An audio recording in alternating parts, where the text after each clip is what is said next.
오늘 10월 31일 목요일 말씀은 고린도후서 1장 7절로 11절의 말씀을 가지고 환난 중에 건지시는 하나님이라는 제목을 가지고 여러분과 함께 은혜를 받도록 하겠습니다.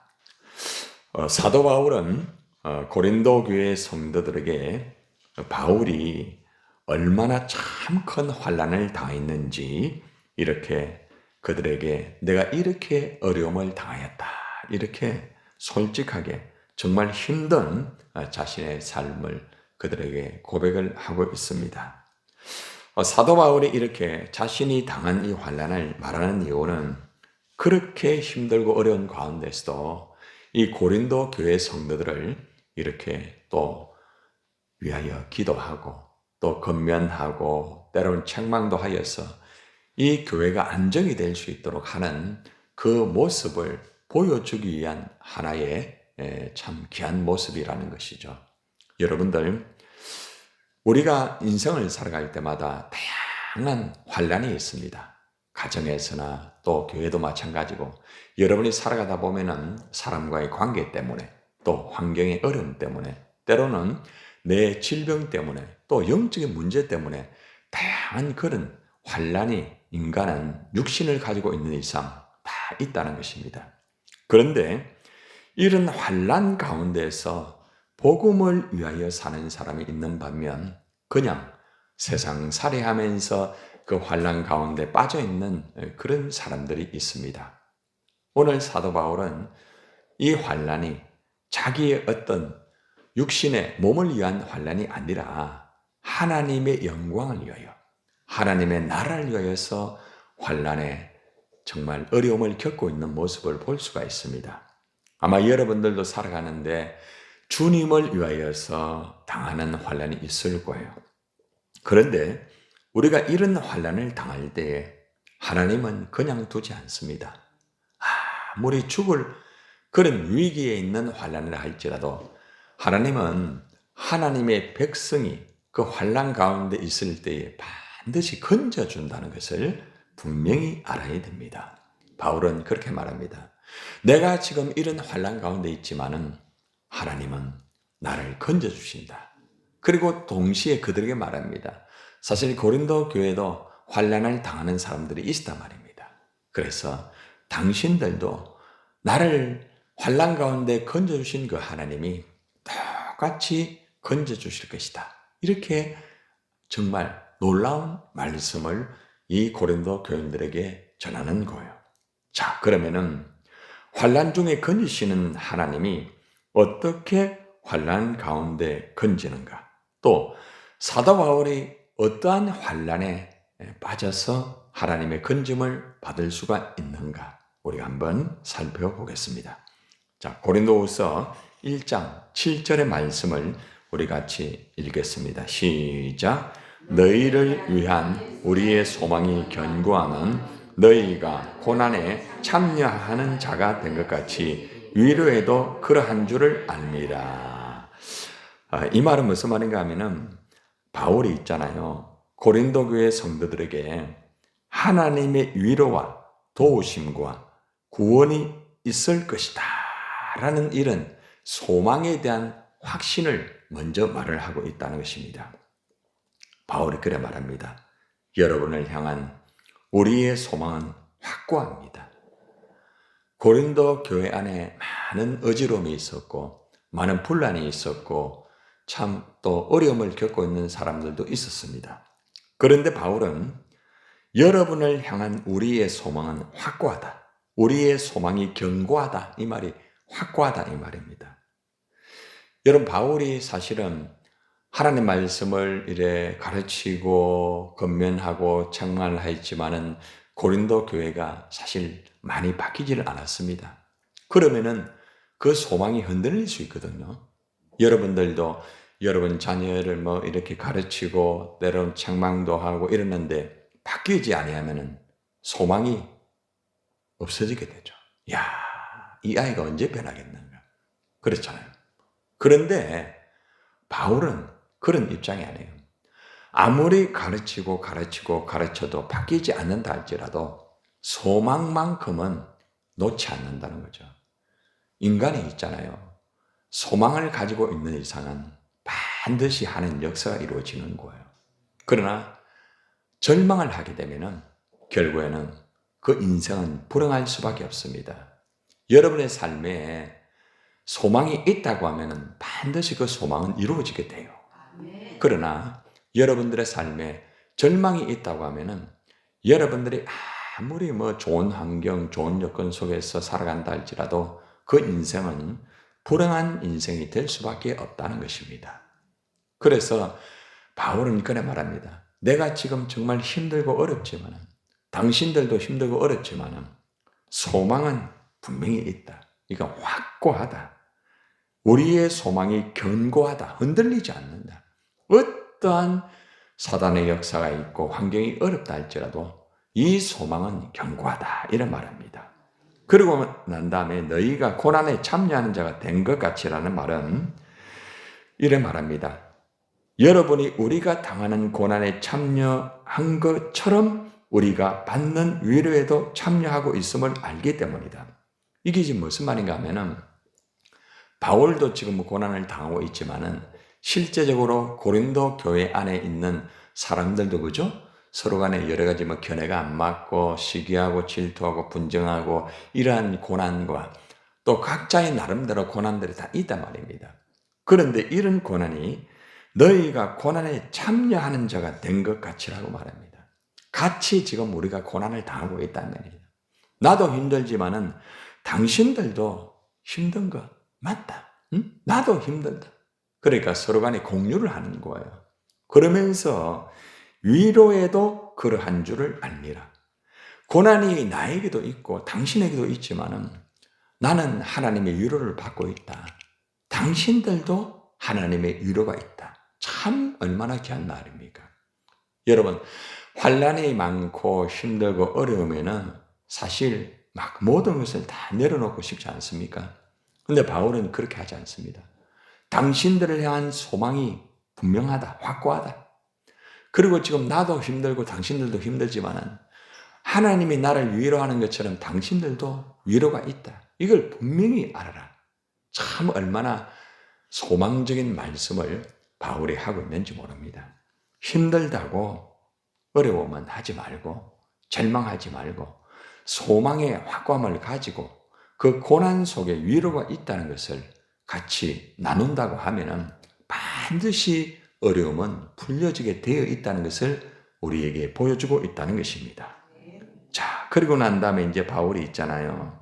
실제로 우리가 당하는 이 어려움을 좀 알아달라. 이렇게 말합니다. 우리가 당하는 어려움이 어떤 어려움인가 그렇게 고백을 합니다. 8절을 봅시다. 시작. 형제들아, 우리가 아시아에서 당한 환난을 너희가 모르기를 원하지 아니하노니. 아시아 지방에서 당하는 환난을 이 고린도 교회의 성도들이 좀 알아주기를 원한다는 거죠.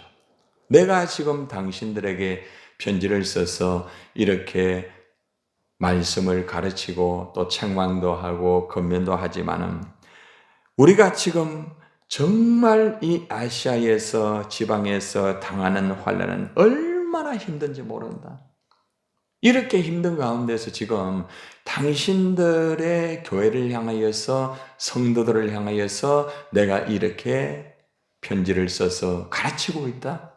환난 가운데서도 하나님 말씀을 전하고 있다는 거죠. 바울이 얼마나 많은 환난을 당하는지 이 고린도 교인들이 좀 알아달라 이 말입니다. 여러분들, 우리가 하나님 말씀을 증거하는 사람이라든지 앞서서 일을 하는 사람의 어려움을 우리가 알아줘야 됩니다. 여러분, 지도자는 다 힘들어요. 이 나라의 대통령 지금 많이 힘들잖아요. 그죠? 물론 지혜가 부족하기 때문에 그런 어려움이 있지만은 그 자리가 참 힘든 거예요. 그래서 우리는 지도자가 힘들 때에 그 사람의 힘든 것을 어느 정도 알고 같이 기도해야 됩니다.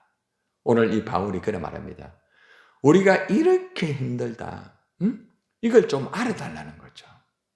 여러분들, 앞서서 일을 하는 사람들의 그 아픔, 어려움을 알아주는 거 참 중요합니다. 같이 공유하면서, 그죠? 같이 기도하면서 나아가는 것이 너무너무 참 중요한 부분이에요. 그리고 이제 실제적으로 바울의 일행이 어떤 환난을 당하는가 이제 구체적으로 이제 말을 합니다.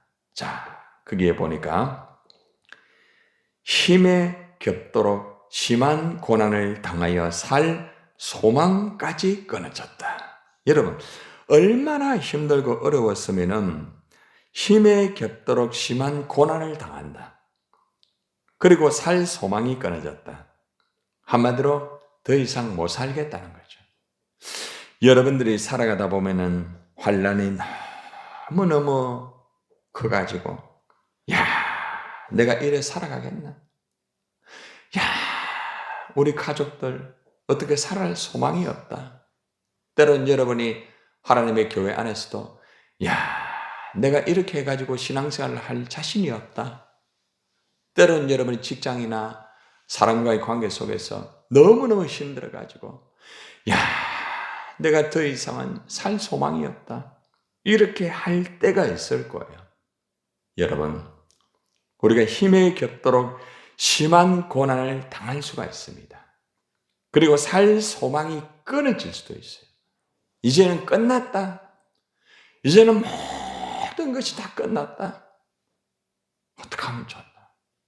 정말 이런 환경에 있을 때가 있을 거죠. 여러분들, 바울이 얼마나 힘들고 얼마나 어렵고 얼마나 죽을 지경까지 갔으면 이 아픔을 그 고린도 교회에 지금 가르쳐야 되는 사람들에게 이 말을 할까요? 내가 이렇게 죽을 지경에 있지만은 당신들을 향하여 내가 복음 전하고 있다 이 말입니다. 응? 이게 사명자의 정신입니다. 사명자는 아무리 힘들고 어렵고 죽을 지경에 있어도 사명을 감당하는 자가 사명자입니다. 여러분 어떻습니까? 여러분들이 정말 힘들어가지고 정말 죽을 것 같고 이제는 정말 끝난 것 같다 할 때 여러분이 오는 게 딱 있어요. 더 이상 못하겠다. 대부분들의 사람은 다 그렇습니다.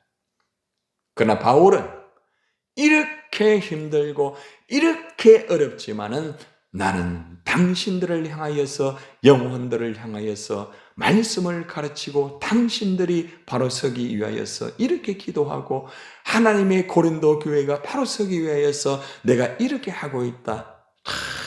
바울의 진짜 아픈 마음을 말하는 거예요. 여러분들이 너무 사람과의 관계 힘들고 어려움이 있을 때 있잖아요. 이런 모습들이 필요해요. 나는 진짜 너무 힘들었다. 나는 정말 어려웠다. 그래도 나는 당신을 이래 사랑한다. 응? 여러분 자녀에게 특별히 이런 고백이 필요해요. 내가 너희들을 기르면서 참 어려움도 많았다. 참 너무너무 죽을 지경도 있었다. 그러나 내가 너희들을 놓지 않았다. 응? 아이들이 달라집니다. 진정한 마음의 아픔을 진정하게 나눌 때에 그 영혼이 바뀌게 돼요. 복음을 전할 때도 마찬가지예요. 내가 당신들에게 왜 이렇게 복음을 전하는 줄 아느냐? 당신들의 영혼이 너무나 귀하기 때문에 한번 살다가 죽으면은 하나님 앞에 우리가 심판을 받게 되고 죄로 인하여 불타는 지옥에 갈 수밖에 없는데 당신들의 영혼이 천국 가야 되지 않겠습니까? 내가 정말 이런 마음을 가지고 당신들에게 복음을 전합니다. 아무리 힘들고 어려워도 이러한 마음의 아픔과 힘든 것을 솔직하게 이야기할 수 있는 진정성이 참 필요하다는 거죠. 그리고 난 다음에 보세요. 이제 그 살 소망이 어느 정도 간 줄 압니까? 9절을 한번 보세요. 우리는 우리 자신이 사형 선고를 받은 줄 알았으니 이는 우리로 자기를 의지하지 말고 오직 죽은 자를 다시 살리시는 하나님만 의지하게 하려심이라. 이 단어를 잘 보세요. 우리는 죽는 줄 알았다 이 말 아닙니까? 그런데 왜 환난이 오느냐? 왜 고난이 오느냐? 왜 이렇게 정말 어려움이 끝이 없느냐? 왜 이렇게 죽을 것 같느냐? 이 속에 하나님의 메시지가 있어요. 메시지가. 그게 뭐예요? 이는 우리로 자기를 의지하지 말고 오직 죽은 자를 다시 살리시는 하나님만 의지하게 하기 위하여서 하나님이 우리에게 주신 환난이다 이 말이에요. 이 환난은 그냥 이루어지는 환난이 아니다.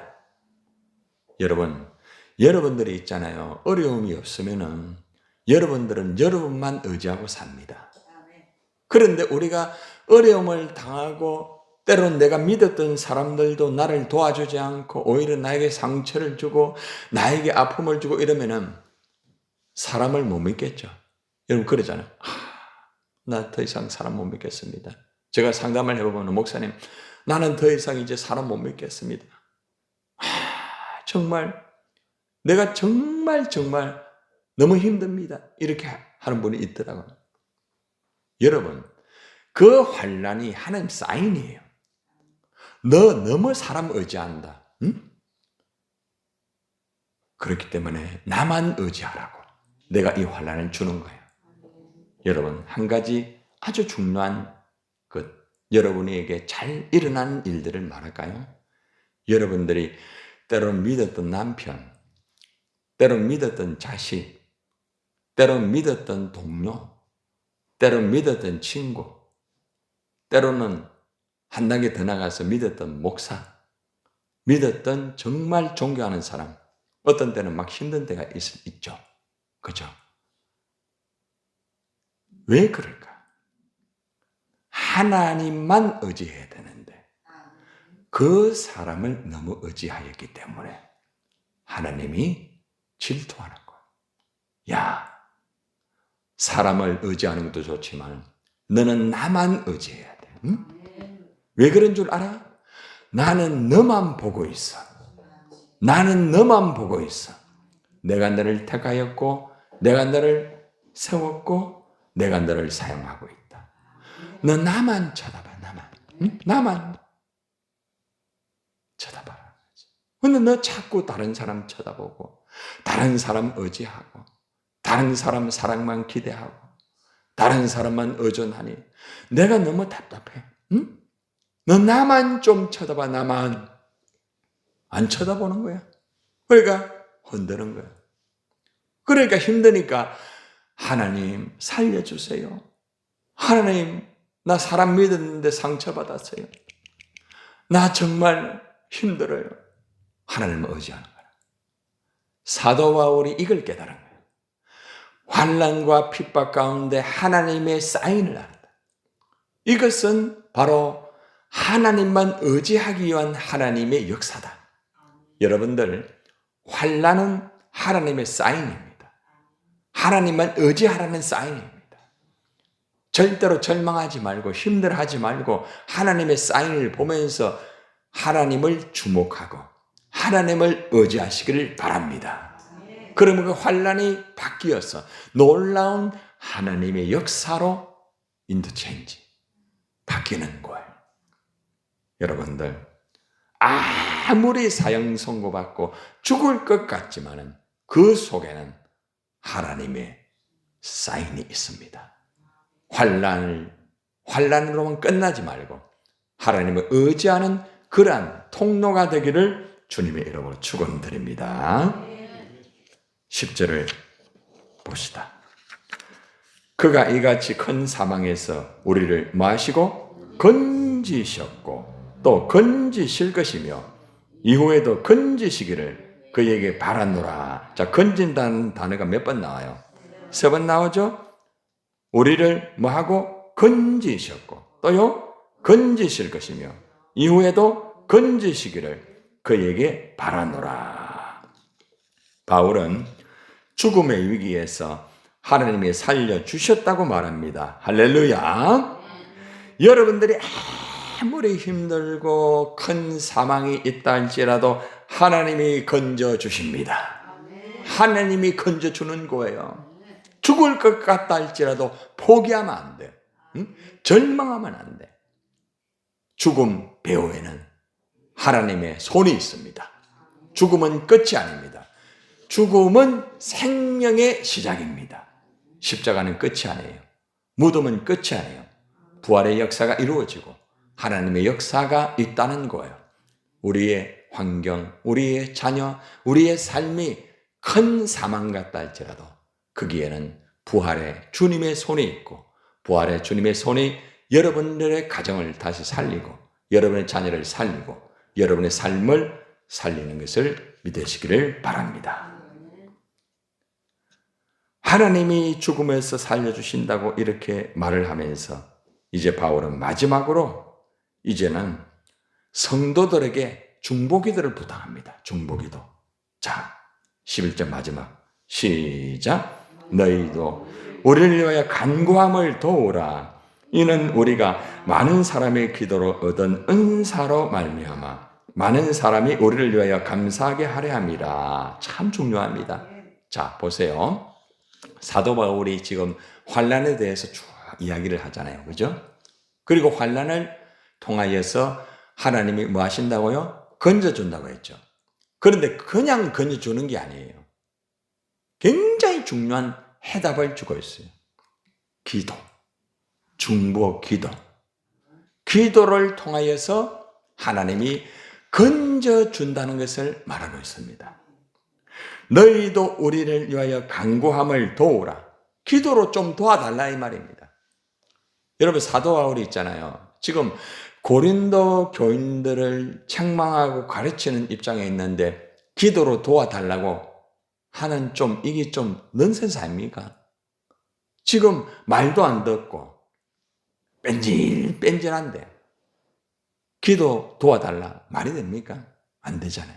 그런데 당신들도 나를 도울 수 있다. 응? 나에게 지금 힘들게 만들고 어렵게 만들지만은 나를 도울 수 있다. 기도해달라. 응? 기도하면은 이 문제가 풀린다. 환난의 문제, 교회의 문제, 가정의 문제 다 풀릴 수 있다. 이 문제를 해결하기 위해서 기도해달라. 여러분 자녀에게 한번 이렇게 말해보세요. 여러분 자녀들이 좀 말도 안 듣고 막 힘들어질 때에 좀 이렇게 해라, 이렇게 해라. 그렇게 하지 마시고 얘야, 엄마 위해 좀 기도해줘. 엄마가 요즘 많이 힘들단다. 엄마, 나 믿음도 없는데. 아니야, 네가 기도하면은 얼마든지 돼. 응? 엄마는 지금 너의 기도가 좀 필요해. 엄마, 내 교회도 안 다니는데 하나님 있다는 거 너 알잖아. 여러분, 이런 지금 모습이에요, 지금. 여러분들, 우리가 정말 이 중보기도가 얼마나 중요한지 몰라요. 아무리 그 사람이 부족하고 연약하더라도 같이 기도하자. 응? 같이 기도하자. 기도를 통하여 하나님이 역사한다는 거죠. 그래서 중보기도가 굉장히 중요한 거죠. 이번 주일에 제가 설교하는 제목이 뭔가 하면 기도하는 사람. 지난번에 우리 허 목사님이 설교하시는데 제가 앉아가지고 하나님이 말씀을 쫙 주셔가지고 프린트아웃 해가지고 만든 설교예요. 기도하는 사람. 굉장히 중요한 거예요. 그래서 제가 그 기도하는 사람의 설교를 준비하면서 정말 한 사람의 그 기도가 얼마나 놀라운 역사를 이루어주는가. 이번 주일날 그 말씀을 전할 거예요. 여러분들, 중보기도는 죽은 자를 살립니다. 아시겠어요? 환난 가운데 빠져있는 사람을 건집니다. 하나님이 일을 하는 것은 그냥 일을 하는 게 아닙니다. 우리가 기도하면 하나님이 일하신다. 이번 주일날 첫 번째 시작입니다. 한번 따라해 볼까요? 우리가 기도하면 하나님이 일하신다. 그래서 기도가 필요한 거예요. 하나님의 역사는 기도를 통하여 이루어지는 거예요. 그래서 우리를 위하여 간구함으로 도와달라. 다른 게 필요한 것이 아니라 기도를 도와달라. 기도. 응? 여러분들, 여러분의 제사는요, 기도입니다. 기도. 사람을 만날 때마다 기도 부탁하세요. 기도. 저에게 기도 부탁하는 분들이 참 많아요. 사모에게 기도 부탁하는 참 많아요. 그런데 놀라운 것은 오해하지 마시고 기도 부탁하는 사람들의 기도는 대부분 이루어져요. 놀라워요. 여러분, 기도하는 사람에게 기도를 부탁하세요. 기도를 부탁하면 그 기도가 나를 살리고, 그 기도가 내 자녀를 살리고, 그 기도가 교회를 살리고, 그 기도가 환난 가운데서 우리를 건져주시는 것입니다.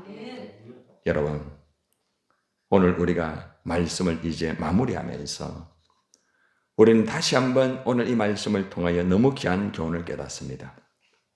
우리는 어려운 상황 속에 있는 교회 성도를 향하여서 절대로 절망하지 말고 하나님의 위로가 있다는 소망의 확고함을 먼저 가져야 됩니다. 그리고 우리가 하나님을 위하여 살아갈 때 사명을 감당하다 보면 누구나가 다 환난이 있다는 것을 알아야 됩니다. 사명자는 환난이 있습니다. 그러나 하나님이 반드시 건져주시고 살려주십니다. 우리를 살려주는 분은 하나님밖에 없습니다. 우리를 살려주는 하나의 가장 중요한 도구는 바로 기도입니다. 기도. 여러분, 우리가 환난 가운데 건져주시는 하나님의 역사를 기대하며 오늘도 예수님의 이름으로 기도하여 환난 가운데 건짐받는 여러분 되시기를 주님의 이름으로 축원을 드립니다.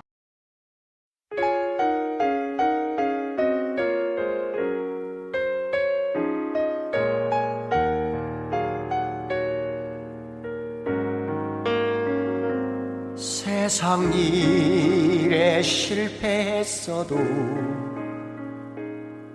너는 절망하지 말라. 내가 너를 도우리라.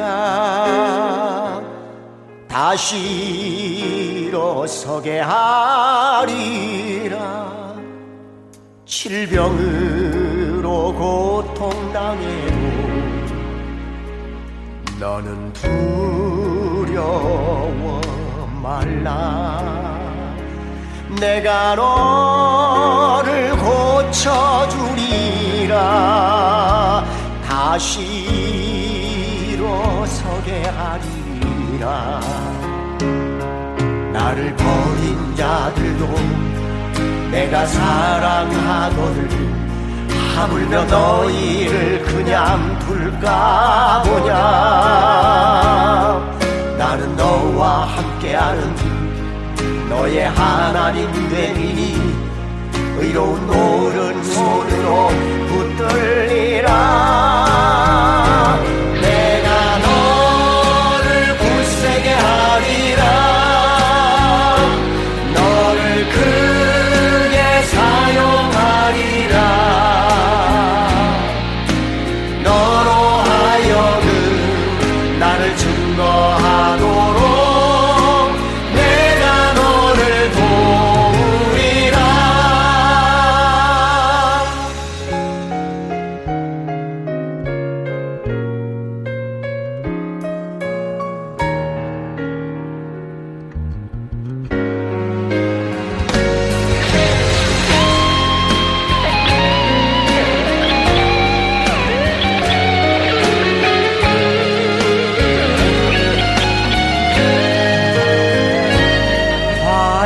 핍박 끊임없어도 너는 낭망하지 말라. 내가 너를 도우리라. 다시 일어서게 하리라. 참지 못할 고통이 있어도 하며 담대하라. 내가 너를 도우리라. 다시 일어서게 하리라. 감사 눈물 흘리며 믿음으로 간구한 너희의 기도를 내가 외면하랴. 나는 너와 함께하는 너의 하나님